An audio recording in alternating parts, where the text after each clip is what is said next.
first pitch from John Smoltz in that inning. Out of the ballpark, a solo home run to left field. That's Larkin's third home run of the season, and it puts the Reds up by 2. We move now to the top of the 5th, where Atlanta third baseman Terry Pendleton will make a nice play. The ground ball here is hit by Billy Hatcher, and Pendleton goes to his left. He spins and throws out Hatcher.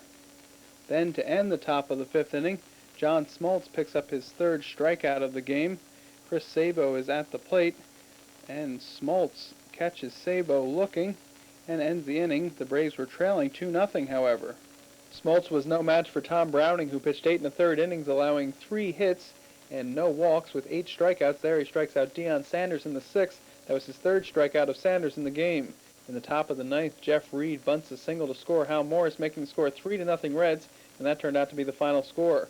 For some reason, Rob Dibble came on with 1 out in the 9th inning, and here he ends the game by striking out Dave Justice. Browning gets the win. He's 2-1. The loser is Smoltz. He's 0-2. That's the Mariner Moose doing a little dance before Seattle's game against the Oakland Athletics. In the top of the 1st inning, Dave Henderson hit his 6th home run of the young season, a solo shot off of Seattle starter Eric Hansen. That made the score 1-0 Oakland. And the way both pitchers were going, it looked like that 1-0 score was going to hold up for a while. Here in the bottom of the 1st inning, on the very first batter he faces, Bob Welch gets a little exercise as he gets Harold Reynolds 3-1. In the top of the 2nd inning, Eric Hansen will strike out Ernest Riles to end that inning. The score is still 1-0 Oakland. Now we move to the bottom of the 5th inning. We'll see a nice play by Mike Gallego on the 5-4-3 double play. Ground ball's hit by Dave Valley. Gallego reaches out to get the throw and then completes the double play. In the top of the 7th inning, Hansen struck out Jose Canseco for the 3rd time in the game. He used only 9 pitches to do that. Now we go to the top of the 8th inning. Ernest Riles comes to the plate, and he hits what looks to be a solo home run to right field, but it gets caught up in the speakers and comes down in short right center field. That ended up being a triple for Riles. He later scored anyway to make the score 2-0 Oakland. In the bottom of the 9th inning, the A's went to Dennis Eckersley, and it should have been over, but Eckersley allowed a 2-run home run to Alvin Davis, Davis's 2nd home run of the season. Edgar Martinez comes in to score, and that ties the game up at 2. Then Scott Bradley came up and hit a single to right field.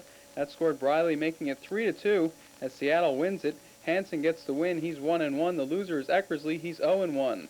The Mariners have won 5 straight, while the A's have lost 3 straight. Greatest California Angels are home at Anaheim Stadium on Saturday evening to face the Minnesota Twins. Kirk McCaskill, the starting pitcher, with Chuck Noblock on first base in the 1st inning. Kirby Puckett hits into a tailor-made double play. Zip, zip, through 2 now. Bottom 3, starting pitcher Alan Anderson on the mound, pitching the junior Felix with Donnie Hill on 3rd base. Felix fly ball to right field. Randy Bush, the sliding catch. Donnie Hill tags up and scores easily. California 1 and Minnesota 0. California Angels owner Gene Autry enjoying the game. And a closer look. Bottom 7, still a 1-0 California lead. Gary Gaetti at the plate. He hits one to Mike Palliarulo. Great stop and throw. After 7, 1-0 California. Top 8, Chili Davis at the plate with Kirk McCaskill still pitching a shutout. No longer. 1-0 is turned into 1-1 as Chili Davis solo homer. His 2nd round trip of the year ties up the score at 1-1. Gary Gaetti inspecting a baseball that few people can hit tonight. This is Louis Polonia at the plate in a 1-1 game against Alan Anderson. Polonia singles up the middle. On this play, Dave Gallagher will score from 2nd base. Polonia will go to 2nd on the throw home, and it's a 2-1 California Angels lead. That's the score in the top of the 9th inning when Brian Harvey comes in and he pitches a 1-2-3 9th. Tom Kelly looks on as Chuck Knobloch would strike out to end the ball game. The Angels win it by a final of 2-1 as Kirk McCaskill picks up his 2nd win of the year against 1 loss. Alan Anderson 1-2, Harvey 3rd save. The Philadelphia Phillies are at Busch Stadium on Saturday evening to face the St. Louis Cardinals in Game 1 of a doubleheader. This game was over before it started. 3-0 St. Louis in the 1st inning. This is a triple by Jose Oquendo, scoring 2. Felix Jose and Todd Zeile to make it 5-0 St. Louis through 1. They score pretty much off camera, don't they? In the second inning of play, this is a single by Pedro Guerrero scoring Ozzie Smith. The Cards led 6-0 in the second. With its 7-0 Cards in the second, this double by Todd Zeile would score Pedro Guerrero, and then when Lenny Dykstra has big trouble picking up the ball, another two-base error tacks on means Zeile comes all the way around to score on the play, 9-0 St. Louis through 2. In the third inning, a single by Milt Thompson would score Jose Oquendo, 10-0 St. Louis over Philadelphia. That's followed by a triple by Ray Langford, scoring Milt Thompson, 11-0 St. Louis through 3. And then Philadelphia finally gets on the scoreboard in the seventh inning when John Morris doubles to score Wally Backman. St. Louis 11, Philadelphia 1. St. Louis would defeat Philadelphia by a final of 12-1. And if it wasn't for this highlight, there'd be pretty much no highlights at all for Philadelphia. This is a fly ball by Gerald Perry in the eighth inning. John Morris in center field makes a nice diving catch. Jose De Leon 1-1, Jason Grimsley 0-2, Omar Oliveras first save.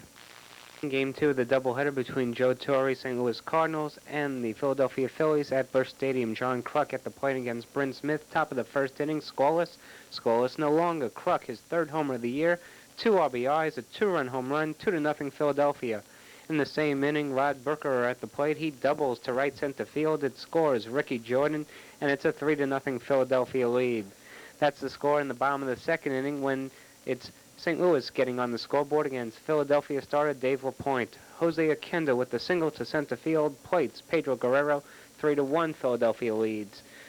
St. Louis gives up the run back in the top of the third when Philadelphia's Rod Booker singles to right field. It scores John Kruk, but Dale Murphy, caught in a rundown, is tagged out. 4-1 Philadelphia through 2.5. Pedro Guerrero at the plate in the bottom of the third inning. He singles to center field. It scores Geronimo Pena and Rex Hudler. It's now a one-run game at 4-3 Philadelphia. That's followed by Felix Jose on first base. Dave LaPointe picks him off, but he throws it away. Felix Jose, who is running with the pitch, would come all the way around to score on the play to tie up the game at 4-all. Top 5, Ricky Jordan batting against Bryn Smith in a 4-all tie. Jordan singles to left field. Bernard Gilkey gets it on one hop. Len Dykstra scores to make it 5-4 Philadelphia in the fifth. The Cardinals tied up at 5-all with a sac fly, and we go to extra innings tied. In the 10th, this is Chris Carpenter pitching to Darren Daulton, who doubles. And this is Von Hayes scoring to cross the plate to give Philadelphia the go-ahead run on the Daulton double. It's a 6-5 lead in the 10th inning for Philadelphia. Why is Frank Pulley pointing foul? Because Charlie Hayes hits the ball that is foul and is also off of Pulley.